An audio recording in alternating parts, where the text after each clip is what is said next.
ईश्वर से छल करते हैं और सोचते हैं हमने धोखा दे दिया। कैसे भैया ईश्वर को धोखा देते हो? हैं? जाएंगे महाराज मुकदमा जीत जाऊं, इतना लड्डू रोड चढ़ाऊंगा, मानो उसे भी रिश्वतखोर बना रहे हैं, भगवान को भी रिश्वतखोर मान लिया। कमाल की बात है। कोई सुन रहा होगा, कहेगा ये तो हमारे पूजा पूजा में बाधा डाल रहे हैं स्वामी। नारायण, छल मत करो। ये क्या है कि लता पत्र है, लता पत्र ही हो गया, खत्म हो गया। इसलिए बाबा ईश्वर से छल मत करो, वही सब कुछ करता है। जैसे वो रखे वैसे रहने का ही तुम्हारे सामने मार्ग है। तुम कुछ कर सकते हो क्या? इसलिए छाती पीटोगे तो रोओगे, स्वास्थ्य नष्ट करोगे, और यदि उसकी रजा में अपनी रजामंदी कर ली तो वो बड़ी जल्दी तुम्हारे ऊपर खुश होकर के पता नहीं क्या आनंद दे दे। बोलो सच्चिदानंद भगवान।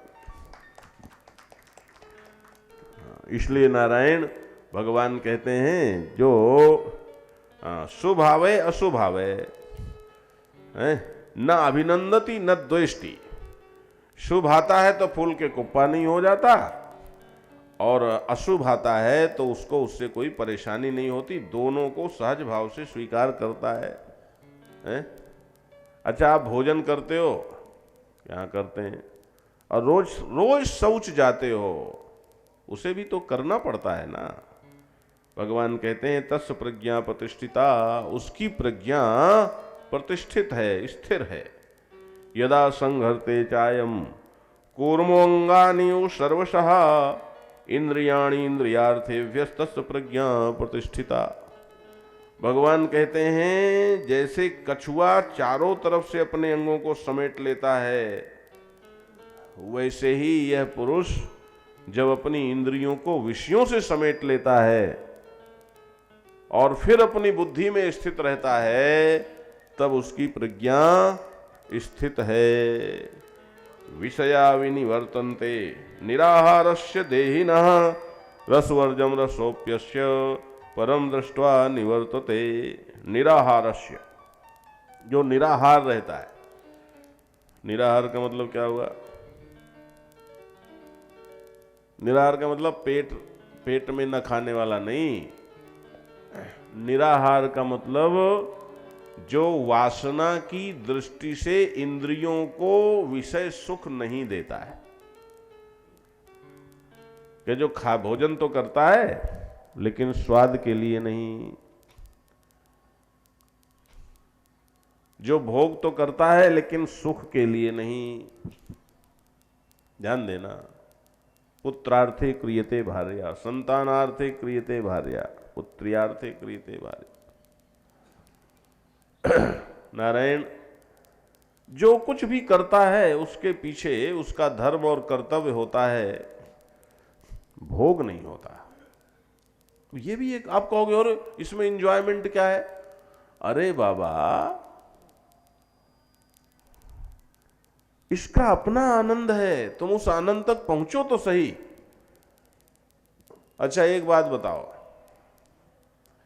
किसी भैंस के सामने तुम गुलाब के फूलों का गुलदस्ता रख दो, हैं? बहुत अच्छा हो तो भैंस ब्यूटीफुल बोलेगी, हैं? हाँ, बहुत अच्छा बोलेगी। गुलदस्ते का असर भैंस पर पड़ेगा? बोलो भाई, पड़ेगा? वो लुढ़का देगी, क्या रख दिया। कोई फर्क नहीं पड़ता उसको। तो तुम गुलदस्ता सजाते हो कि नहीं सजाते हो? गुलदस्ता सजाने का असर जहां पड़ता है वो तुम्हारे मन की सूक्ष्मता है, तुम्हारी चेतना का विकास है। ध्यान देना। मैं जब यहां आया था झांसी में अभी जिस दिन, तो एक आर्टिस्ट के यहां मैं रुका। आर्टिस्ट, और कैसा आर्टिस्ट? जो लोहे के टुकड़ों से कलाकृतियां बनाता है। और महाराज उसने एक ऐसा ऐसा चेहरा बनाया, वो दिखाया मुझे, जिसमें बिल्कुल लगता था कि दृष्टा भाव है। तदा दृष्टे स्वरूपे तदा दृष्टा स्वरूपे वस्थानम, ना एकदम लगे जैसे वो अपने अपने ही स्वरूप में स्थित है, जैसे ध्यानस्थ है, जैसे गौतम बुद्ध का हो, जैसे महावीर का हो, ऐसा। और वो है क्या, वो लोहे के टुकड़े, लोहे के टुकड़ों को जोड़ जोड़ के किया। अब वो लोहे के टुकड़ों का वो जो है वो चूंकि हमारे ध्यान में गौतम बुद्ध हैं, तदा दृष्टे स्वरूपे वस्थानम, माने ये हम समझते हैं।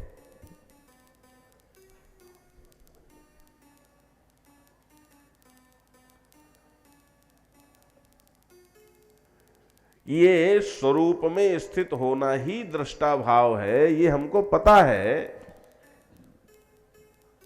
इसलिए नारायण हम उसको समझ सके, अरे इसमें तो योग दर्शन का एक मंत्र है, ये तो ऐसा है। अब हमें तो बहुत ही अच्छा लगा, हमने कहा इसमें तो धारणा ध्यान समाधि तीनों हैं।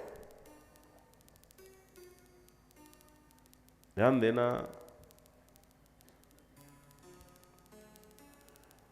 तो ये जो कोई वैसा हो व्यक्ति जो बिल्कुल साधारण चेतना का व्यक्ति है, जो मजदूरी कर रहा है उसी कारखाने में जहाँ लोहे के टुकड़े निकलते हैं, उसको ये दृष्टि नहीं आवेगी। तो बाबा इस स्थूल मोटे शरीर से, जो शरीर भैंस का और तुम्हारा एक